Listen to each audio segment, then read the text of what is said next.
താനൂരിൽ കുട്ടിയുടെ കഴുത്തിൽ നിന്ന് സ്വർണ്ണമാല പൊട്ടിച്ച തമിഴ് യുവതികൾ അറസ്റ്റിൽ. ചെന്നൈ സ്വദേശികളായ മഞ്ജസ്, ദീപിക എന്നിവരാണ് അറസ്റ്റിലായത്. സമീർ ബിൻ കരിയുമാണ് മലപ്പുറത്ത് നിന്ന് വിശദാംശങ്ങളുമായി ചേരുന്നത്. Sameer, good morning. ചെറിയ കുഞ്ഞുങ്ങളുടെ കഴുത്തിൽ നിന്നാണോ ഈ മാല പൊട്ടിച്ചത്? ഇതെങ്ങനെയാണ് സംഭവിച്ചത്? വിവരങ്ങൾ എന്തൊക്കെയാണ്?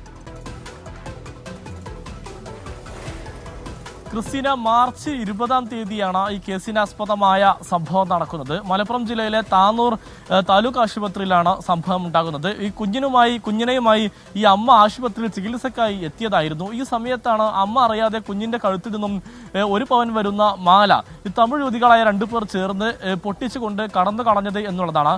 പിന്നാലെ ഈ ഉമ്മ ഈ താനൂർ പോലീസിനെ പരാതിയുമായി സമീപിക്കുകയായിരുന്നു. ഇതിന്റെ അടിസ്ഥാനത്തിൽ താനൂർ പോലീസ് CCTV ദൃശ്യമെല്ലാം തന്നെ പുറത്തുവിട്ട് ഈ യുവതികളുമായി സാമ്യമുള്ളവരൊക്കെ തന്നെ തേടിപ്പിടിച്ച് നടത്തിയ അന്വേഷണത്തിനൊടുവിലാണ് ഇപ്പോൾ 2 പേരും അറസ്റ്റിലായിരിക്കുന്നത്. ചെന്നൈയിലായിരിക്കുന്ന മഞ്ജസ്, അതോടൊപ്പം തന്നെ ദീപിക എന്നീ 2 പേരാണ് നിലവിൽ താനൂർ പോലീസിന്റെ പിടിയിലായത്. താനൂർ DYSP പ്രമോദും സംഘവുമാണ് ഈ കേസ് അന്വേഷിച്ച് പ്രതികളെ അറസ്റ്റ് ചെയ്തിരിക്കുന്നത്.